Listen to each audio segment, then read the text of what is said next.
Readers Entertainment Radio presents Booklights with your host, author Lisa Kessler. Booklights, where we're shining a light on good books. Hello, everyone. Thanks for tuning in to the Booklights podcast. If you are listening here in the U.S., happy Thanksgiving this week. Hope that you have so much to be grateful for. And something for you to be grateful for today is that you're going to meet Brad Parks. He is a fantastic thriller writer. He has been on the show before, and he has a new book out. So we're excited to welcome him back. If you haven't read his work yet, I'll read his bio here so you can get to know him. International best-selling author Brad Parks is the only writer to have won the Seamus Nero and Lefty Awards, three of American crime fiction's most prestigious prizes. His novels have been translated into 15 languages and have won critical acclaim across the globe, including stars from every major pre-publication outlet. He is also a graduate of Dartmouth College and is a former journalist with the Washington Post and the Newark, New Jersey. There we go. I can speak. Star Ledger. He is now a full-time novelist living in Virginia with his wife and two school-age children. I did put a link to Brad's website right there in the show notes, so be sure to give that a click. He has a newsletter you can sign up for. I also poked around his blog, which has a lot of great content as well. So be sure to check that out. And without any further delay, Brad, how are you? Great. It's great to be back on the show. Great to see you again, Lisa. You know, yes, it is Thanksgiving week. Hopefully we all have things to be thankful for, even if it's just like really good stuffing and mashed potatoes. Like that's something to be thankful. Like be thankful for your starches. Absolutely. Yes. Thankful for carbs. Well, you have a new book out, The Boundaries We Cross, and do you want to tell everybody why they should go grab a copy this week? What's it about? Well, because Lisa says it's great. No, it is. So it features Charles Bliss, who is a teacher at a very well-to-do boarding school in Connecticut, who has been accused of having an inappropriate relationship with a student. So it's kind of every teacher's worst nightmare, except he says he didn't do it. And he is bound and determined to clear his name, which becomes much more difficult when the student in question disappears. And he suddenly becomes the only suspect in her disappearance and perhaps murder. And so it's one of these, did he or didn't he type books. The structurally, probably one of the more interesting books I've done because it intersperses both him starting in January of the school year, along with the woman the young lady he's been accused of having this relationship with, Haley Goodlow. Now, Haley is not just any student. She is the granddaughter of a former governor. Her mother is a very influential state senator. Her family has the Goodlow name is on a dorm at the Carrington boarding school. So this is a high-powered family that's been on the board at this school, everything like that. And she also has a voice in the book. Hers starts in September of the school year in question. So you're getting kind of her beforehand and him afterwards, and they play back and forth against each other, and you get this thing being teased of like, did they have a relationship? Did they not? What was going on? She clearly had a schoolgirl crush on her teacher, but was it in fact requited? And there's all of these kind of questions that are being raised, all while the protagonist, Charles Bliss, is in for the fight of his life because he has been accused of murder and he is arrested and he very much is. Lisa, one of my beliefs in this genre is what I call the anti-Hippocratic oath. So if the Hippocratic oath is do no harm, the anti-Hippocratic oath is do lots of harm, and that's basically what I do to this character right from page one, and it continues throughout the entire book. Well, I always feel like as a writer myself, you got to torture the characters because the reality is that if you're living a happy life and nothing bad ever happens, that's not really a story. I mean, it's what we all aspire to, but there's no story there. So you got to keep, twisting it tighter and tighter and tighter, right? And I think it's what readers want, right? Like I think one of the things about books and why do we read them and why do we love them is because it allows us to get close to danger that we are attracted to, right? That we want, that we need. safely. Yes, right? So yes. it allows us to kind of like wave our finger above the flame and like, oh, that could burn, and we're just at a safe distance. But I think it lets us explore those kind of darker things that we hope don't happen in our lives. I always said, Exactly. as you said in my intro, I used to be a journalist. And one of the most interesting and sometimes terrible things about being a journalist is I was often going to be talking to somebody on what was probably the worst day of their life, or one of the 5 worst days of their life, or one of the 10 worst days of their life, whatever. And that is a really interesting place in which to find someone.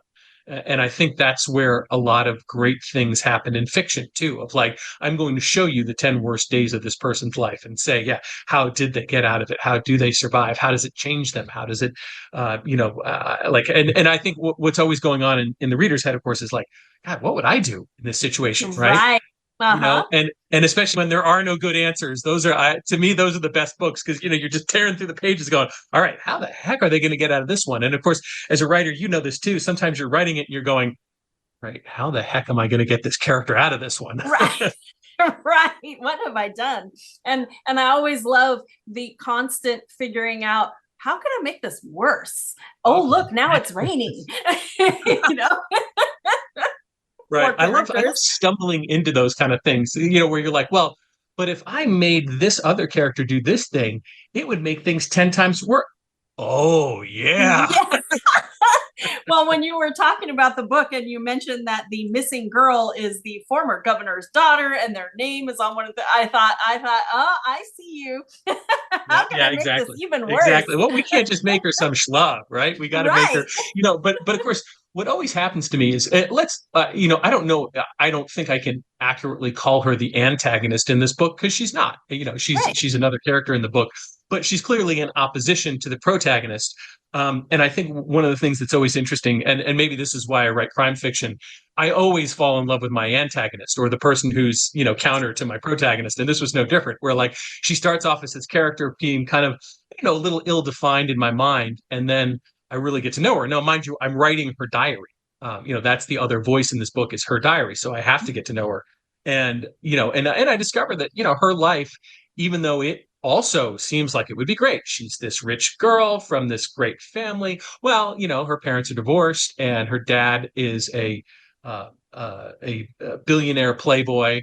I sort of like almost imagine. Oh no, I shouldn't say what family I imagined them being from, because that would give away too much. But I definitely imagine them being from a very wealthy family that most of your listeners would know, and would probably say, "Oh yeah, that guy is kind of a jerk," right? So like, I'm thinking like, if you were that jerk's daughter, what would it be like? But then, of course, her mother is also this very ambitious person, because she's a state senator. She's very powerful. She has aspirations to become governor, just like her father was, et cetera, et cetera, et cetera. So, there's all these layers that poor Haley kind of ends up being thrown into the middle of a lot of this stuff. And so she has things that she needs to work her way through as well.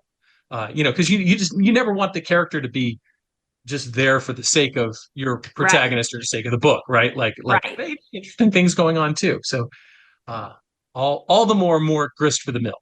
Yes. Well, I wanted to ask you too, how was the experience for you? Because you are like grown man writing a teenage girl's diary.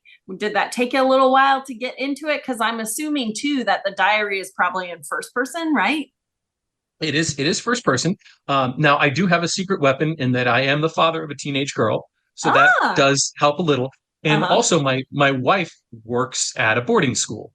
So this is a familiar environment for me. So I don't want people to think that like some creepy old man, I just went into the dining hall and spied on kids' conversations. But yeah, that's pretty much what I did. Okay. Like, I would just kind of listen to conversations, out, minding my own business. Of course, and teenagers are oblivious. They have no idea that a middle-aged man is even in their midst and listening. Like I don't even exist in their world.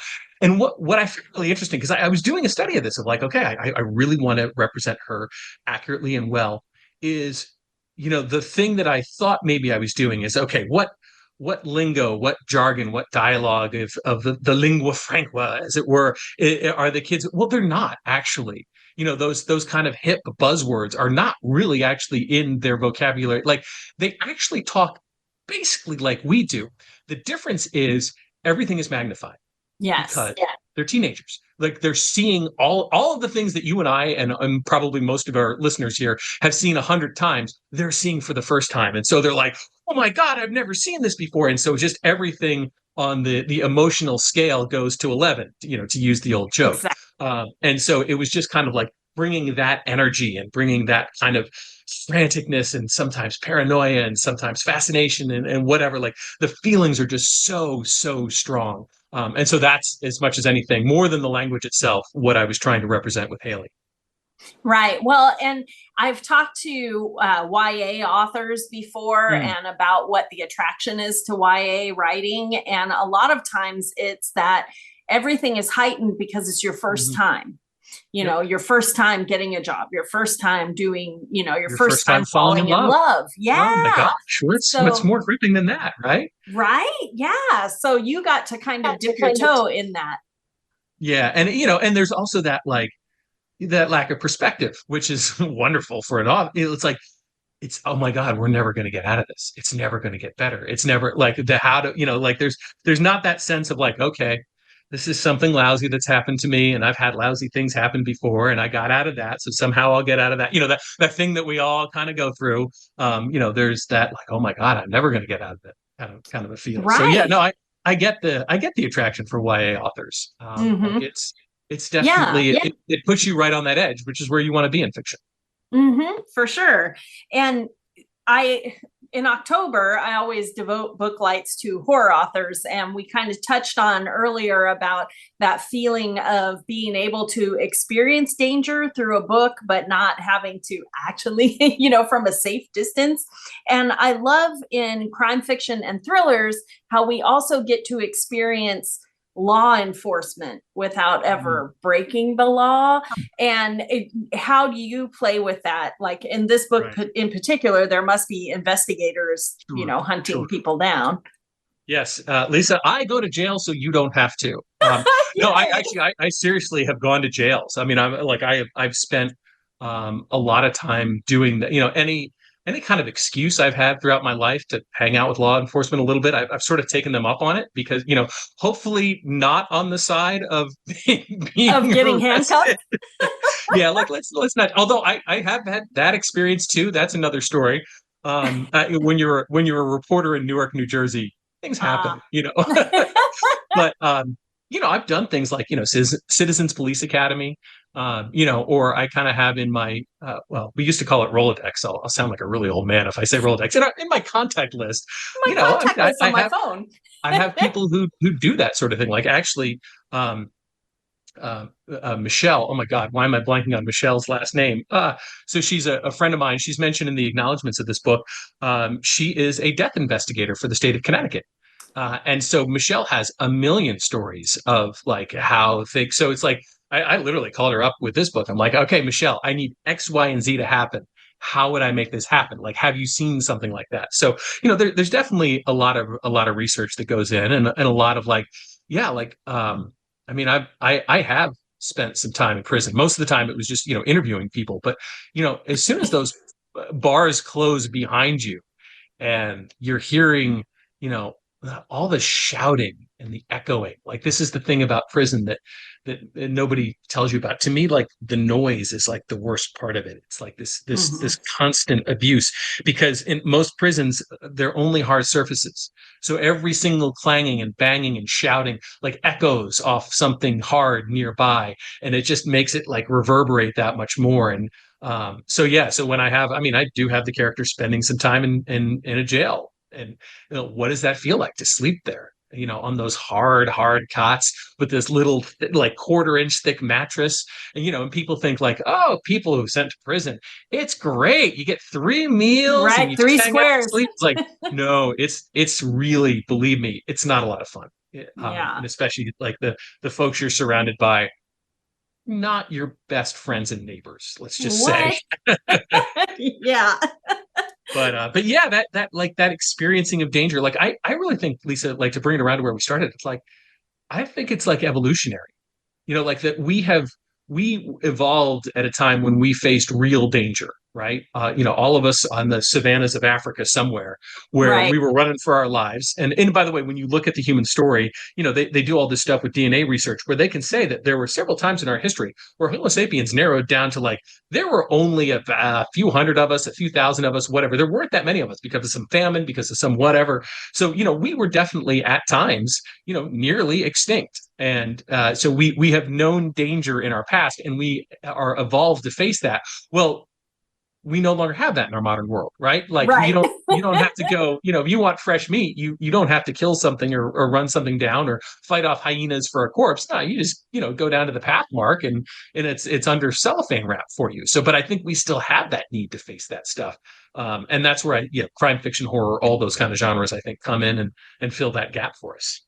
Right, right. Well, when you were writing this book, I mean, without any spoilers, did you come across a scene that you're like, this is my favorite scene in this book? I'll never forget this scene. Is there something you can share? Yeah, I can, not without spoiling. I think the ones that are the best are the ones that surprise you, right? Like right.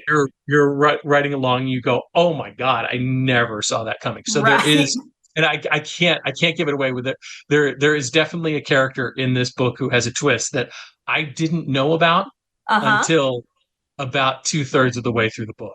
And then I went, it's one of those, like, you gasp when you realize what's going on. And the beautiful thing is, of course, you've written that then 2/3 of that book without any knowledge of the twist. So you're not giving anything away, and you haven't, like, because you've written it legitimately as if that wasn't going to be the case. And again, I can't say, but I think when most people read this book, they'll go, oh, that's the twist he's talking about. He never saw that coming. So, right. But for yeah, me, and that's my favorite part of writing, fun, right? Yeah. It surprises you. Yeah. Yeah. Well, because, we know, like, if I'm surprised, the reader's surprised, and I think it's also, so you must be like me. I'm very much, for those of you listening, I'm sure maybe you've heard this before, in the crime fiction community or in all writing communities, we talk about the difference between plotters and pantsers. Right. Plotters, of course, plot everything out, and pantsers go by the seat of their pants. You also are a pantser, I take it. Yes. Yeah, yes. Yeah, as am I. And honestly, it's crazy to describe it to people who don't write, because they're like, but how do you know? And and the answer is, I don't. And yeah, that's the best part. Isn't that terrifying? It's like, yeah.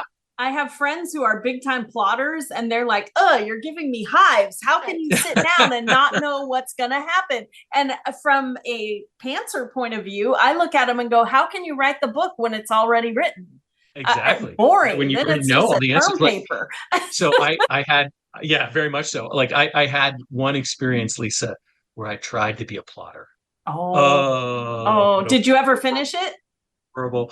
I did. I threw it away.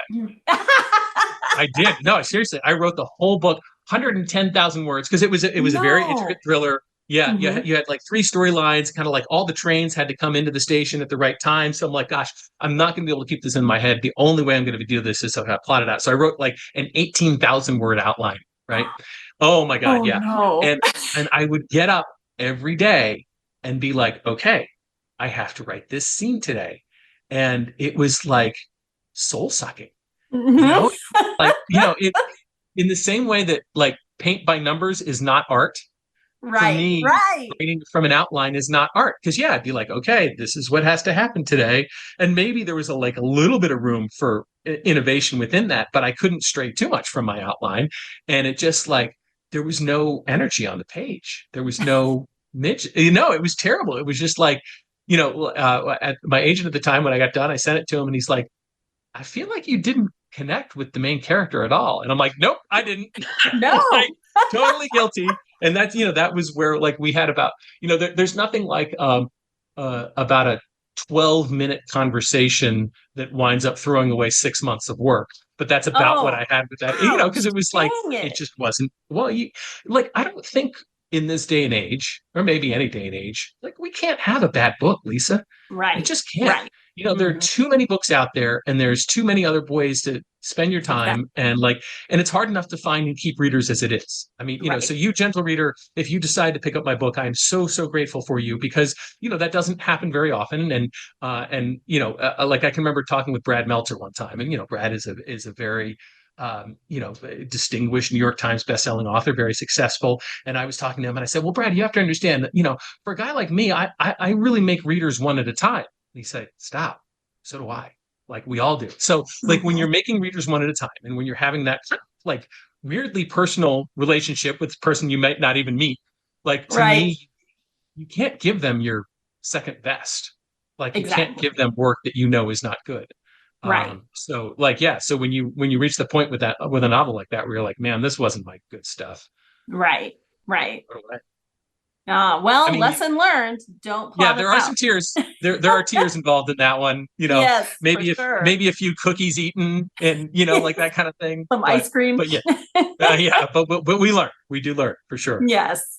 Well, that kind of dovetails into the when you were on the show before. It was a different book, but I was looking at this book and thinking this is so different from the others. What inspired you was it your wife's work at a boarding school, or what inspired you to write this one? Actually, it was something that happened very early on in the pandemic. And let me just qualify. This is not a pandemic book, people. For those of you who are tired, there is zero mention of COVID. Like there's nothing. But early on in COVID, I think of it as like week 0 of COVID. If you can go back to that week in March of 2020, where it was like, that Monday of that week, we had heard of this thing called the coronavirus, but I went back and looked. It was on page A8 of the New York Times. So it is not front page news. It is this like faraway thing that's happening to people on cruise ships in Italy. Yeah, we don't really care, like whatever, fine. And on Monday of that week, someone I loved accused me of something that I knew I hadn't done, but I couldn't prove it to them. And so they accused me of doing this terrible, terrible thing. And I'm like, but I didn't. And that was the germ for this book, like the false accusation, that because it was such an awful feeling. I mean, the thing I was accused of doing was bad, don't get me wrong, and if I had done it, it would probably have destroyed that relationship. But you're sitting there like it's always, I am fascinated by the false accusation. By the way, I once wrote a chapter for a book called Anatomy of Innocence that was all about people who were wrongly sent to prison. Right, like they were wrongly incarcerated and later exonerated by DNA evidence or whatever. And so many of them struggle to prove their innocence because they're innocent. Right, like they, it's the thing. Like if for those of you who know the Serial podcast, like why can't Adnan tell us what he was doing on a random Tuesday in January? Well, because that wasn't the day he murdered someone. That was just another random Tuesday. Like he couldn't, so I was kind of in the same place. Like I couldn't prove to this person I hadn't done this thing because like there was no even evidence for me to be like, aha, I was actually, so like, nope. It was like, I got nothing other than I didn't do it. And so I didn't even have a doctor appointment that day. Right. You're looking at your cal like, what was I doing? I don't know. I was writing my 1,000 words and minding my own business and whatever. And so, but as that week progressed, this person like accused me of this thing and I couldn't prove it. And also the world is falling apart. Right. And it was just this sickening, awful, sinking feeling. Right.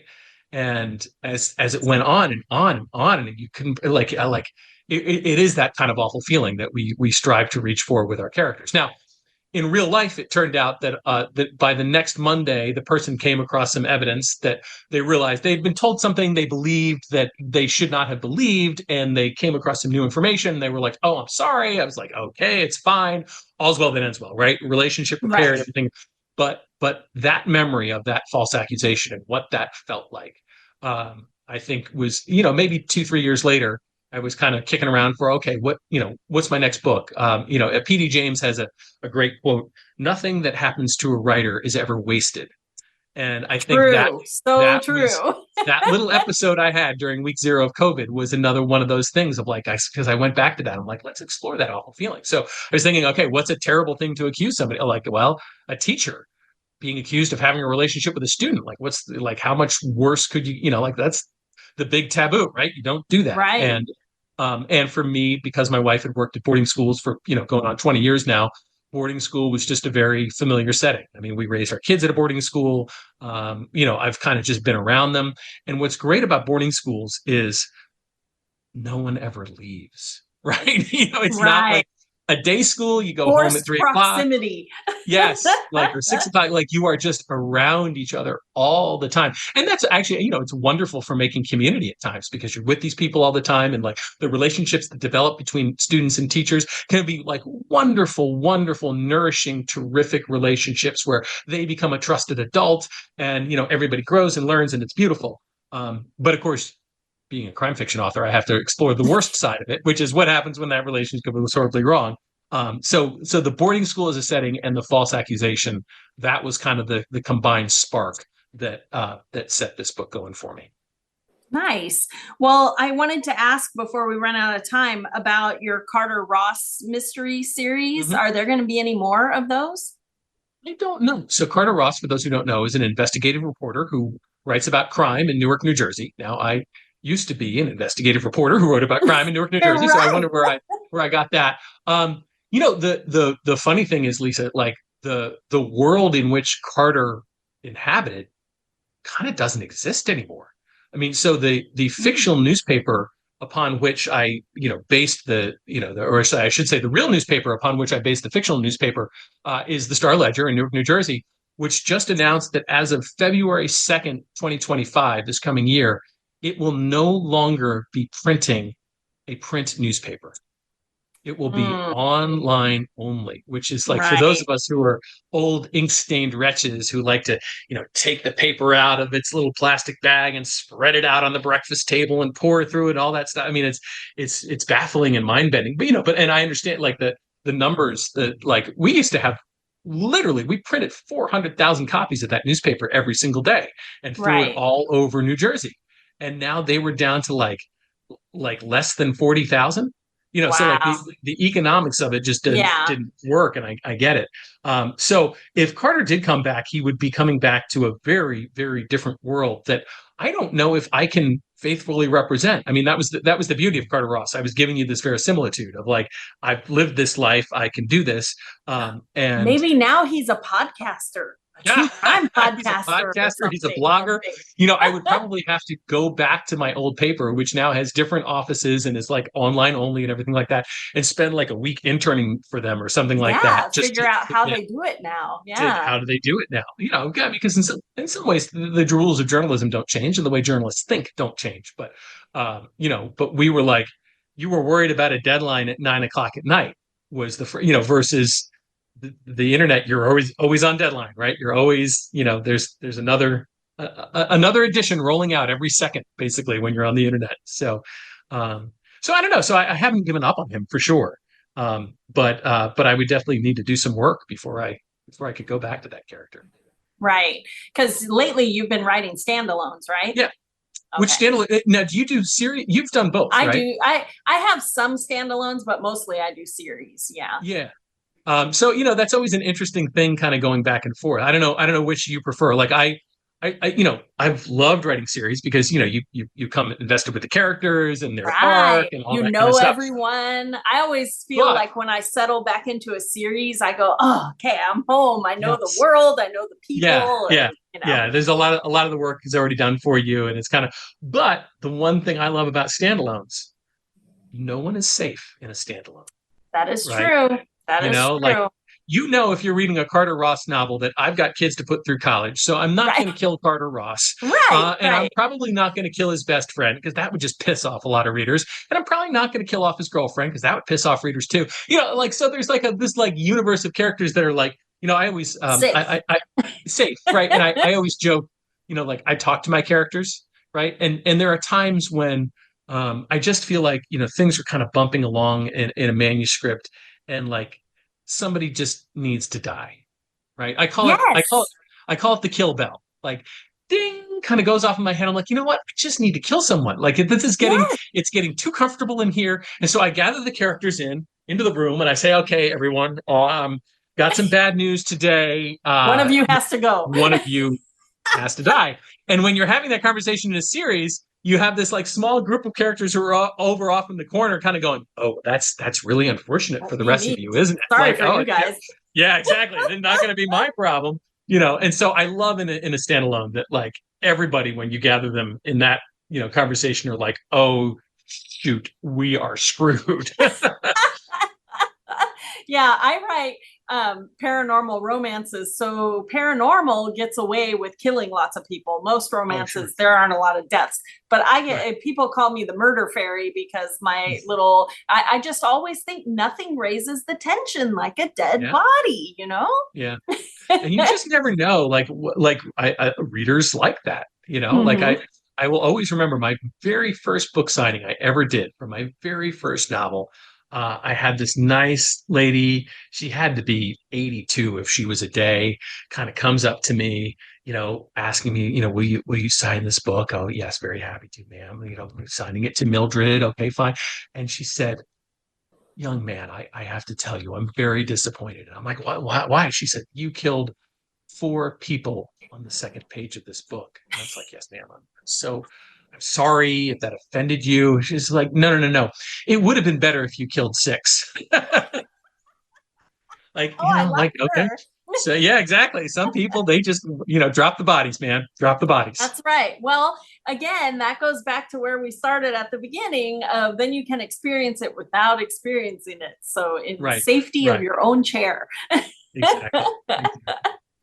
Well, before we run out of time, can you tell everybody when they read your book and they get all excited, how can they get in touch with you? Are you on social media? Should they go through your website? How can they reach you?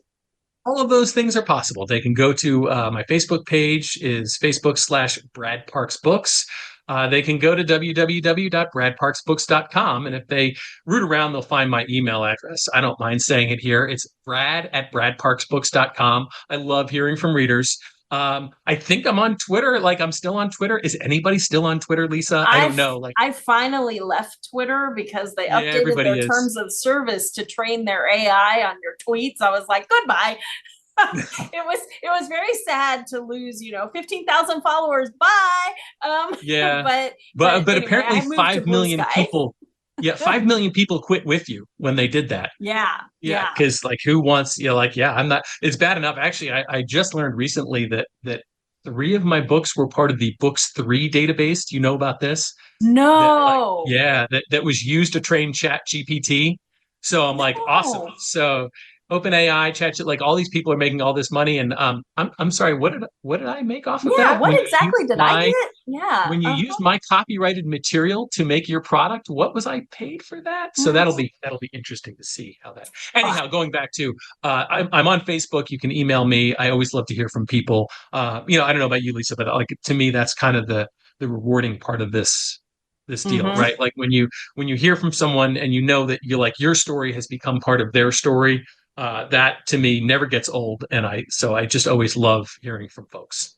Well, and I always love to tell our listeners that sometimes we feel like, oh, this author's too busy to read but I always tell them, no, please send the note, even if it's just like a quick message, because it could be a struggle day at the keyboard where you're like, why am I doing this? I don't even know how to write. What's happening? And you get an email like that and you go, oh, one more chapter. Okay.